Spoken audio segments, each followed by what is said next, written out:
Hey, what up y'all? Mr. Cruz here, your friendly neighborhood producer, back with another video. And in today's video, I'm giving you guys a guide to 808s. Let's go.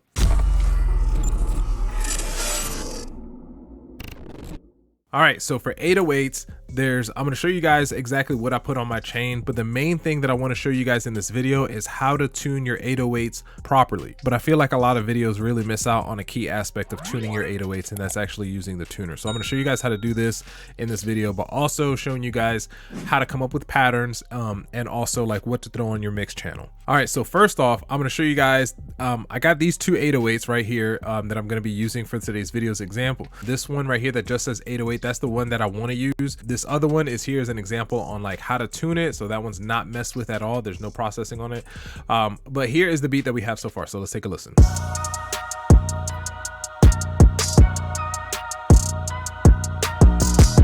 So I'm going to show you guys how I came up with that pattern and everything and all the processing. Let's first start with finding an 808 and how to tune it properly. All right, so this 808 is tuned properly. I'm going to show you guys how to do all of the stuff that you need to do for your 808s to sound good.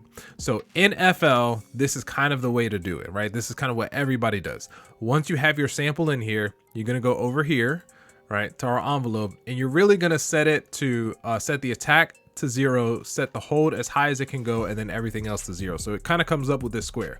The reason that we have this is because I want my 808, as soon as I lift up my finger, I want my 808 to stop. And that's kind of what happens when you have your envelope set like this. So listen here. And the reason why we have that, or why we do that as producers, especially as hip hop producers, is because we don't want our 808s to overlap one another, because that's going to cause a lot of high-end information to all of a sudden hit your limiter or hit your clipper, and then you're going to get a whole lot of distortion, and probably more distortion than what you actually want. So that's the reason why we do this here. All right, I just kind of want to explain that. Next up here, where it says pre-computed effects, in this window right here, you want to either select normalize or unselect it. It kind of determines. If your 808 is significantly quiet, you would probably want to normalize it. In this case, this one seems like it was already normalized, so when I deselect normalize, you see that it's noticeably louder, right? I kind of want my 808 to be as loud as possible without clipping. In this case, I'm going to leave it turned off, but it just determines if you want it to be louder or if it's way too quiet to even be able to hear. This is kind of what I would do before I'm touching my volume. Now on to tuning it. So here in this window, I'm going to right click it, select open in audio editor. You've probably seen 100 videos like this. You're just going to see one more. Here you're going to select detect pitch regions. So in this is going to tell you what key your 808 is currently in. In this case, it's in C2. Occasionally, you'll end up with an 808 that will have multiple pitches being detected. Ideally, what you're going to look for is whatever is either in the beginning or whatever is the longest, because sometimes those 808s might slide a little bit, and you really want whatever the longest section of the 808, that's what the pitch is. All right, so C2, I'm going to go back to my sample here. I'm going to select the wrench, and on this keyboard down here, I'm going to find C2 and I'm going to right click it. So C2 right there. So now it is pitched correctly. So now that we got that taken care of, next up is actually pitching it or tuning it correctly. So pitching it and tuning it is different. There's two different things. So what I'm going to do is on my 808 channel, I'm going to make sure that I have my tuner as the last plugin on that chain, right? In this case, it's the third one, but I'm not putting anything else after it.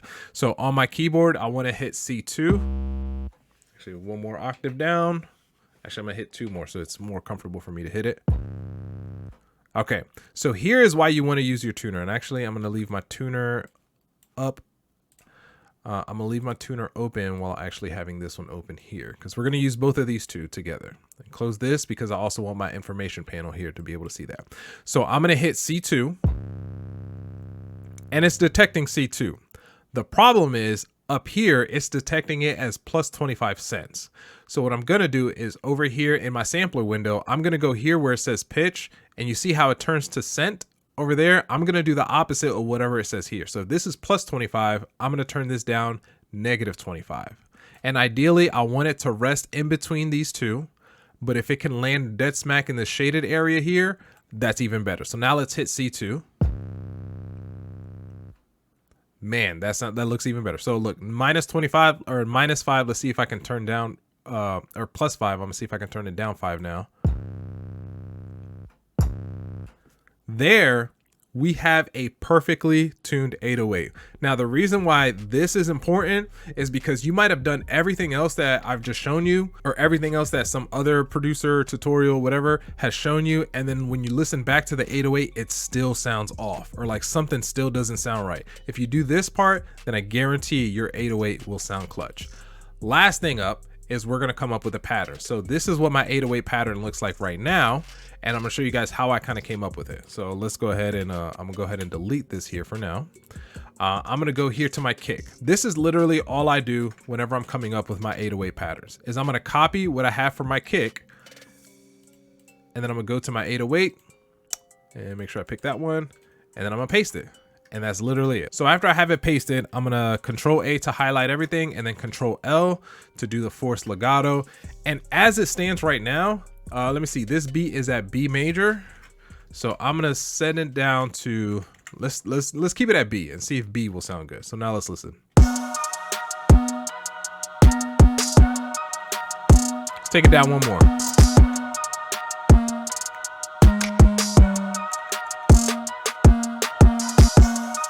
All right, I think A sharp sounds better. So from here, I'm gonna tune it down, or I'm gonna pitch it down, see how it sounds there.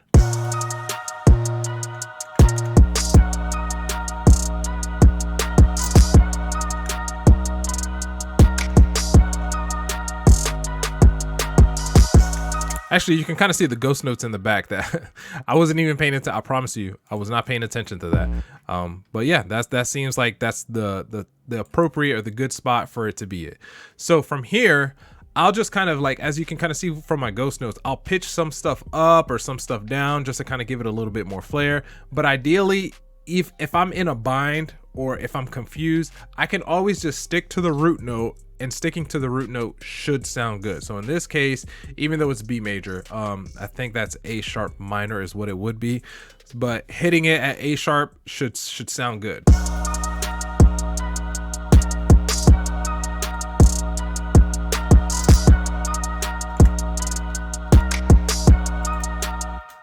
But let's go back to my other 808, because that foreign 808, again, I don't use it because I don't like it.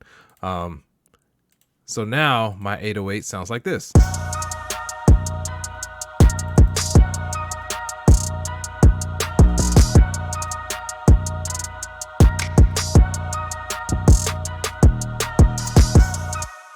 And again, that's just a simple way of like coming up with an 808 pattern. Copy what you have for the kick, paste it, and then start moving stuff around. The last thing that I kind of want to show you is, I know people talk about side chaining your kicks and your 808s.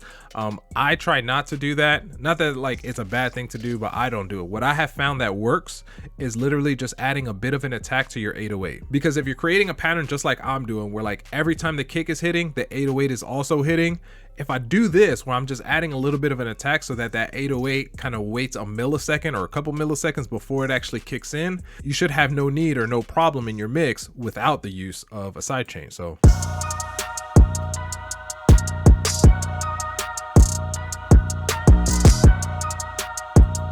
And there you guys go. Quick, simple, to the point, a straight up guide to 808s. Maybe in the future, I'll come up with another video showing you guys how to pick good 808s versus how to pick bad ones. But ideally, I rarely ever run into an 808 that like I can't make work. It's usually just a case of preference. Like, do I want like a grungier sound, or do I want something that has like a much longer tail, like a Spins 808? Or do I want something like this, like kind of a more Zay-esque 808? Well, that's what I got for you guys. Drop a comment below if you learned something in this video that you did not know before. If you're actually interested, I recently did a review on a plugin called Iota Mini that also has a bunch of 808 patches.